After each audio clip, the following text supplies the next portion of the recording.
What are some of the other elements that you think are really important for us to be able to not just attract people to our industry, but keep them in our industry?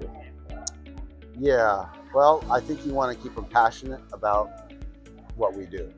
Mm. And I think one way to do that is through IT, right?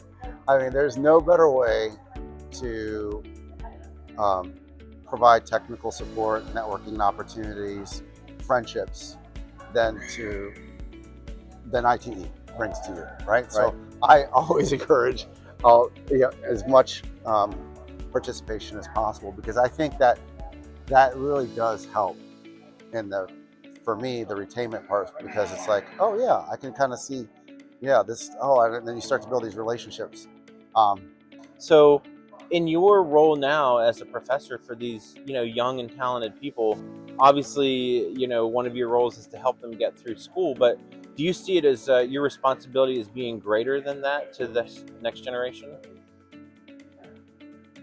I always think that all the universities are great because all of them they have their the rules that they follow, and every university gives you the tools to work. But my view of this is that you have to expose the students. I don't know if mentioned it already. I have 6 student chapters that I'm the mentor of. I don't know if I can say their names here.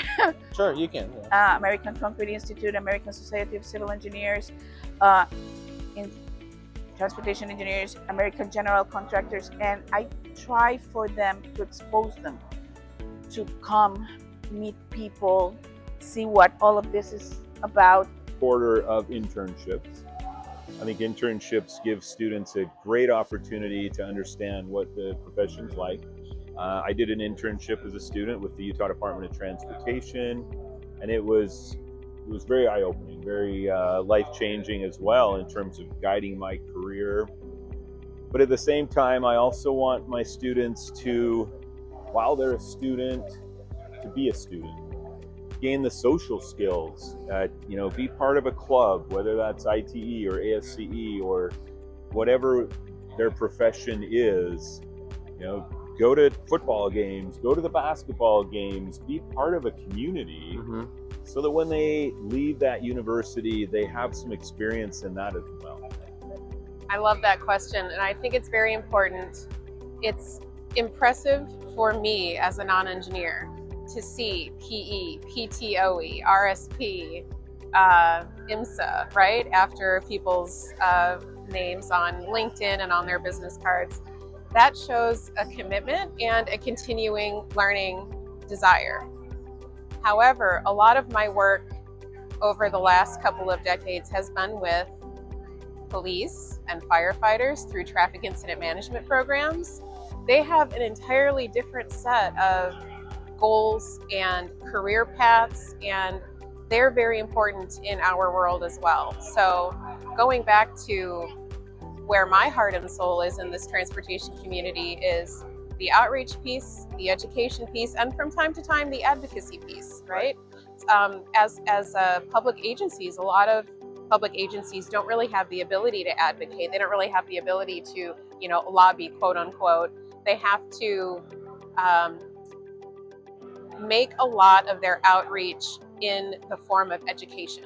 And I love that ITE is truly a community of transportation professionals. It's not just engineers, it's not just planners. And I feel like the workforce development piece needs to hone in on all of that and really dial that in, because we are stronger as a community and we are stronger as a network of professionals.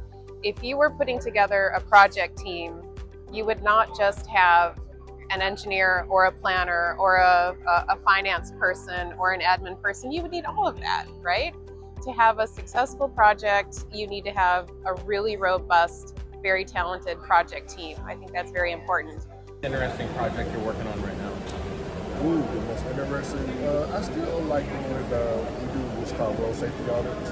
And so what that does is involve a lot of different people, not just engineers, but a lot of different stakeholders as far as local government, as well as police officers, EMS, maybe even residents from around the area, things like that, that we go out and do the field visit and walk the area where we not only come up with engineering solutions, but other type of solutions as well for the issues that we see out there, as well as the crash that we make. And which is where being engaged in professional organizations, entities like the Institute of Transportation Engineers, the Transportation Research Board, and others really help build those connections.